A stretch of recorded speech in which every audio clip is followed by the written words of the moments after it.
Well, today we are going to discuss about failure mode and effects analysis, that is called FMEA, a proactive strategy for risk mitigation and quality enhancement.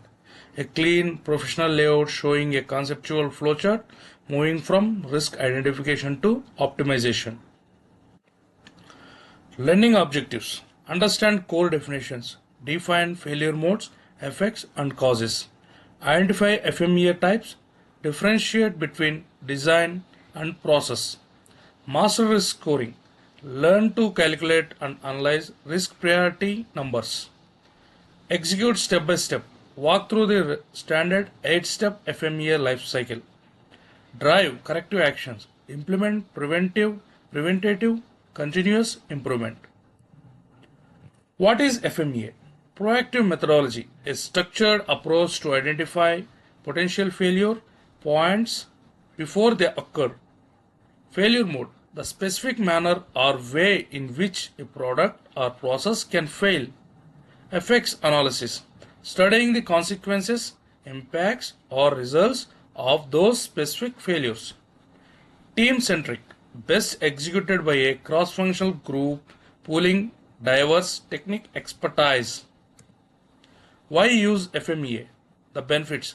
Safety assurance exposes hidden risks that could compromise user or operational safety. Quality control catches flaws early to maintain strict product and service standards. Cost reduction. Preventing defects in production is far cheaper than post-launches recalls. Customer satisfaction keeps reliability high, ensuring customer trust remains intact. Core variants of FMEA.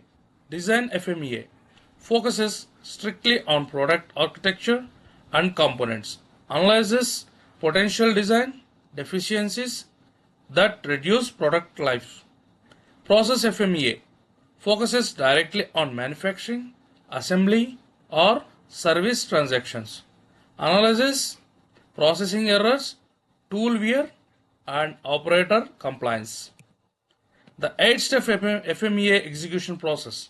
Map the process, define boundaries using flow charts. Brainstorm modes, list all possible failure scenarios. Detail the effects. Note exact consequences for each failure. Rank severity. Score the impact from 1 to 10. Rank occurrence. Score the frequency from 1 to 10. Rank detection. Score control effectiveness from 1 to 10. Calculate RPN. Multiply severity, occurrence and detection. Deploy action plan.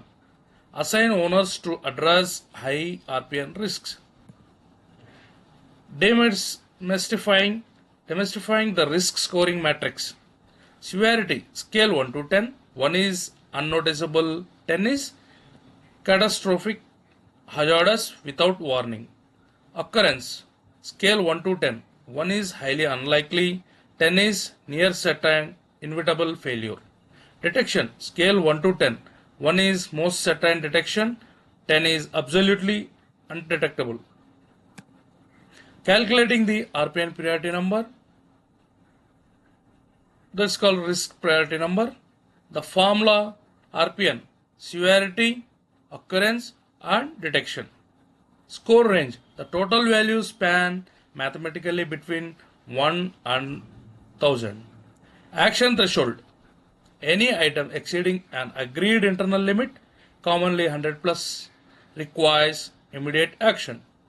Critical rule, always prioritize a high severity score even if its total RPN is structured as follows.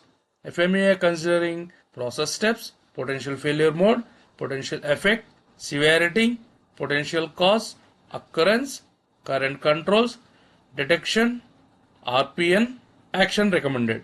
In this we have taken one case study, is called soldering. Soldering is our process step. Potential failure mode, in this process there is a potential failure mode that is called cold joint. Potential effect, loose connection. So based on this case study we are going to take cold joint.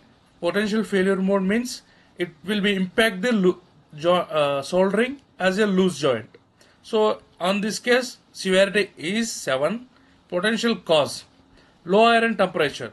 Based on the low iron temperature, the soldering joint will be loose. So in this case, their rating as occurrence is 4. Current controls, visual check. Only we have to check visually. That's why they mentioned current controls as visual check. In this case, detection is only 5. 1 to 10 scale. In this case, we have taken only 50% chances. So RPN number, calculating the RPN number based on the multiplying with severity, occurrence and detection. It is equal to 140. In this case, action recommended.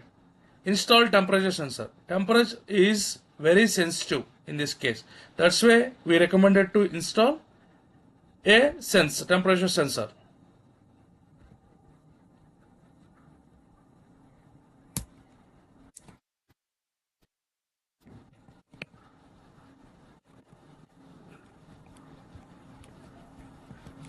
Summary and next steps. Living document.